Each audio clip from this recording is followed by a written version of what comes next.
Hi, my name is Michele Green, and I want to share what's been going on with me. U.S. police brutality, the secret that no one wants to go public or wants to go national. I've been placed in some sort of military game, something like Marines United.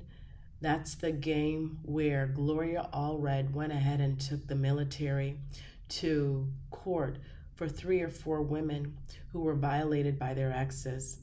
They had shared with them nude pictures or nude photos or videos, and when they broke up, the scorned individuals went ahead and sent those out to a group of 30 plus thousand men and possibly women throughout the country and both nationally and internationally.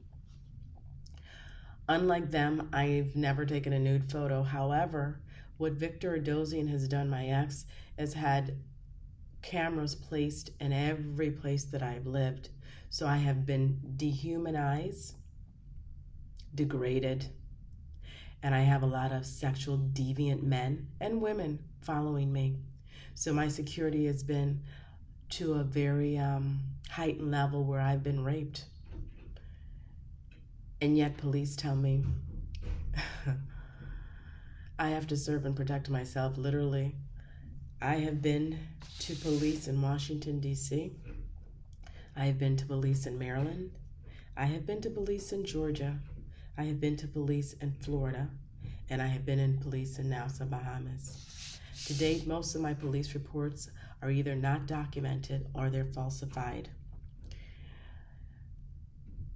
I am reaching out again for help from the public to reach out to Senator Kirsten Gillibrand, who supports women who've been brutalized by such situations. I've reached out to her for the last several years, and to date, I have never been able to reach her. But yet, interesting enough, she does assist and support women who are in need.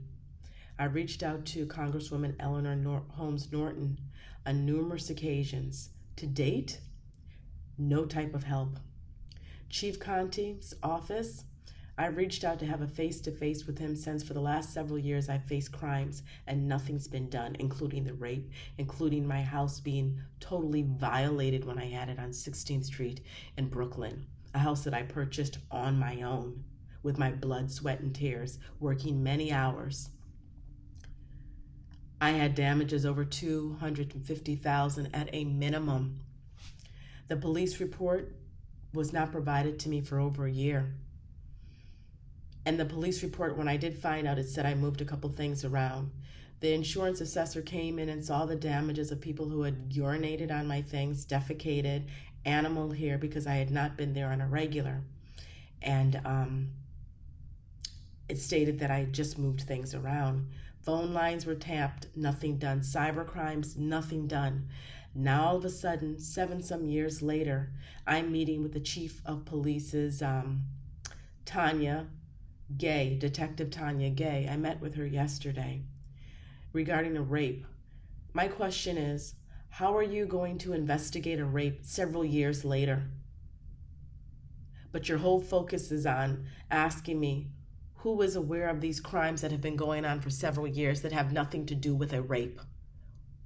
And you don't record that. The only thing that you record is the rape part of the discussion, not you taking names and writing names of the individuals who are willing to support and share what they've seen or their knowledge once I get to the federal level, because all have advised me, including police who've helped me on the side, you'll never get an investigation by any type of police department. And that's been true because it's been proven. Chief Conte, at the least, I should have gotten a meeting with you. At the least. At the least. I have not been able to even been paid for the damages for my home because a report was not provided in a timely fashion. The insurer told me he had never experienced anything like this, where when he goes to a police department, they give him a report in real time. He was shocked and didn't understand what was going on.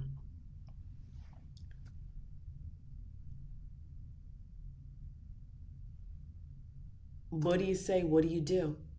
Another example, I've been trying to reach the FBI for years now.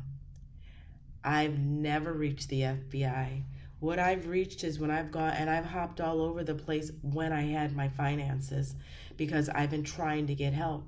I went to Philadelphia. I wrote a letter to Michael Driscoll, the special agent in charge. I went to Philadelphia trying to get help. I had 5 to 7 white men circle me on the FBI floor as I was waiting to speak with an agent, called me into the lobby part right outside of the lobby and advised me that I would never speak with an agent. Then they contacted security, and security, a tall white male came up with his hand on his gun. A black female came up and she couldn't look me in her face because she knew it was wrong. And they escorted me out. And no, I wasn't a belligerent black woman as we're always portrayed to be. I was a woman seeking help from a U.S. government entity, supposedly the highest possible. No type of help. None. By the way, let me mention to you my education. I went to Howard University undergraduate. I went to University of Pittsburgh MBA on a fellowship full paid. I went to Johns Hopkins for certificate in medicine. I didn't get an MBA because I already had an MBA. And I could mention a couple other accolades, but I won't. That should tell you a little bit about me, and I do know how to handle myself when I go someplace. I've written letters to the director of the FBI, Christopher Wray, I believe it is, on numerous occasions. And what we found is that through the FBI, sending my stuff through FedEx, they've been returned to the FedEx locations. Some undisclosed individual has picked up my correspondence, and he leaves the writing as ineligible, so no one knows where it goes, and I've never been responded to this date.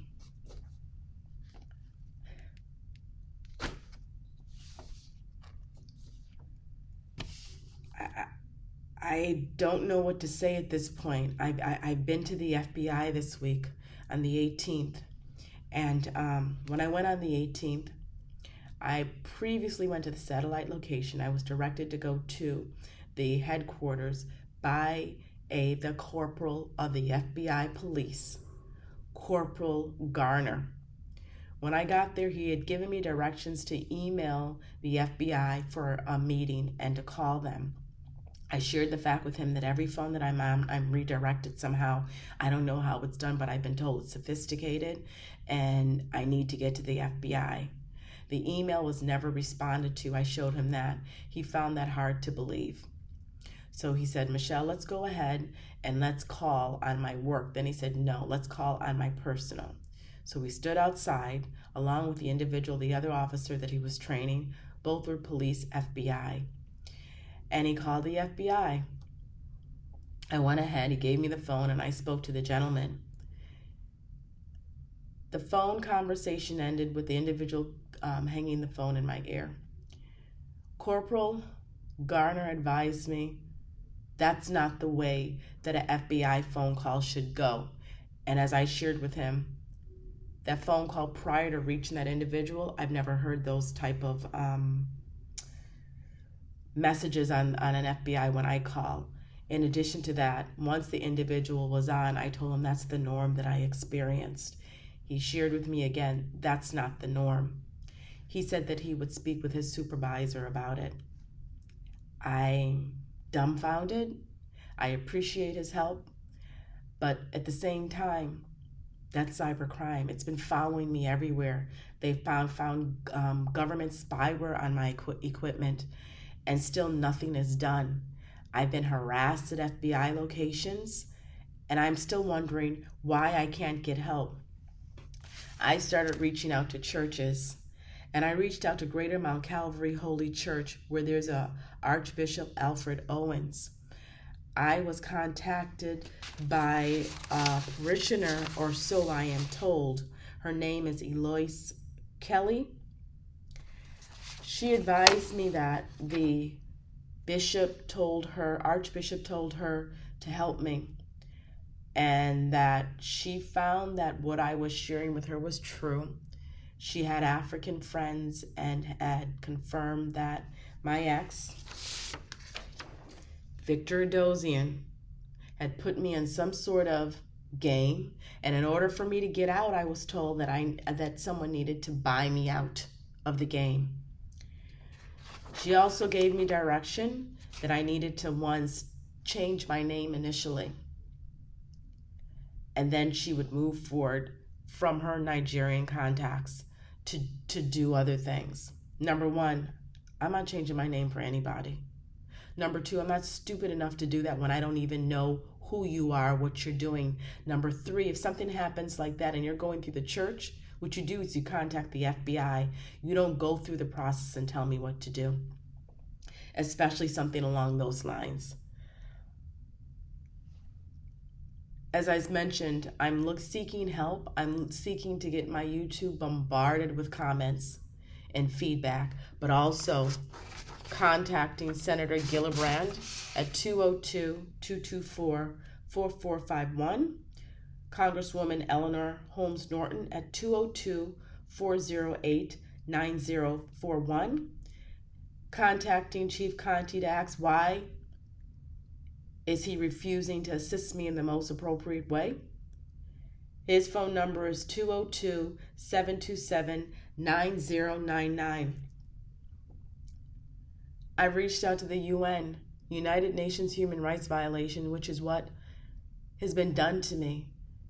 And I can't even get my documents to them.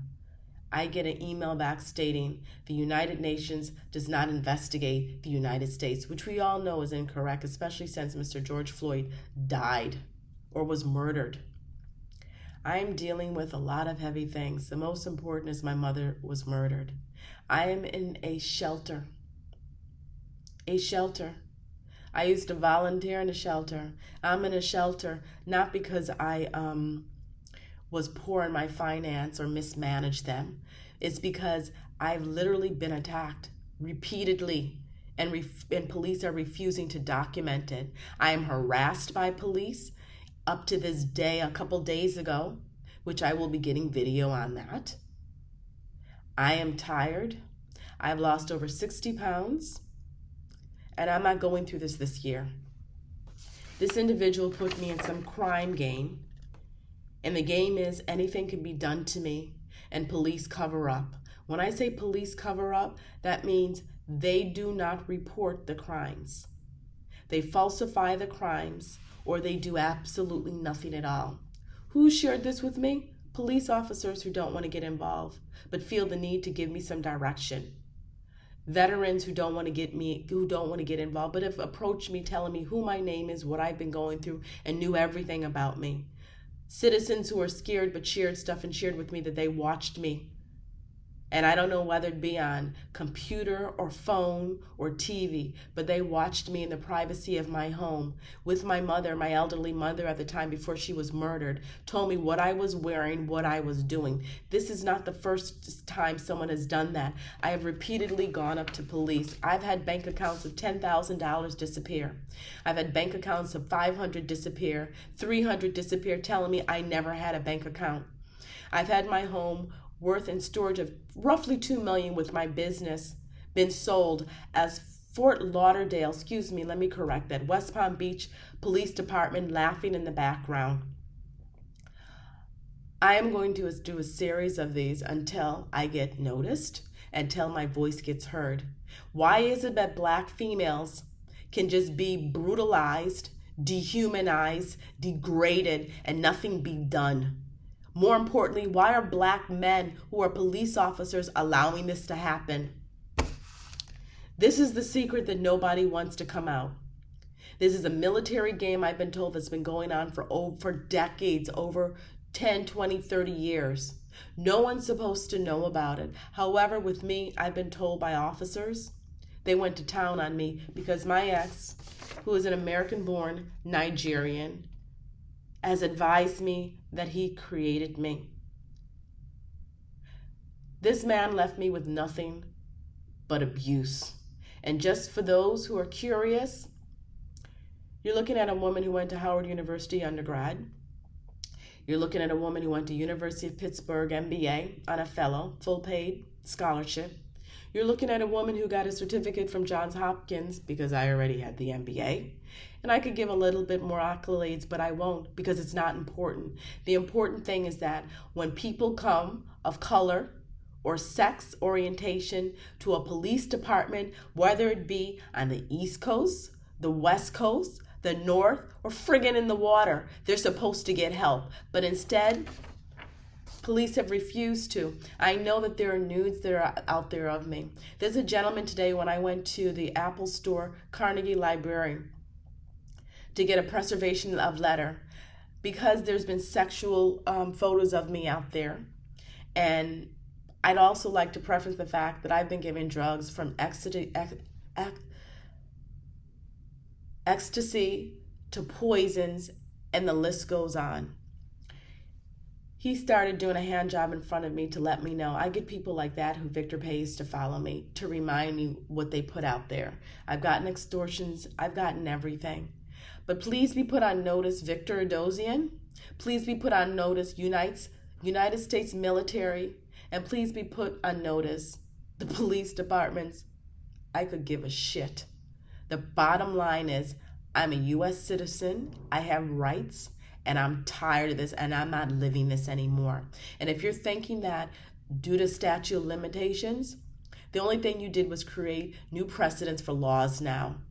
What has been done with me has never been able, I've been told, been able to be proven, yet I can. That's one thing. That means laws will be changed, and I'm the right person to do it. So please, by all means, all of you who are in support of me, this isn't just about me. They've also been doing this to other individuals. But what they've been able to do is they've been able to demonize their names to the point where individuals have started taking drugs, I've been advised. Individuals have committed suicide, and other individuals have been labeled as unstable or mental, which the police have been doing with me, including Detective Gay trying to get me to go see a counselor. And as I shared with her, the only thing I need from the police department is to do their damn job, which they should have been doing years ago. That's what I need from you. Do your job. Don't record me for the sex part, and then for the non-sexual part, you turn the recording off and ask me, so who are the witnesses? Where can they be found? If that's not related to sexual assault, what are you doing asking me that?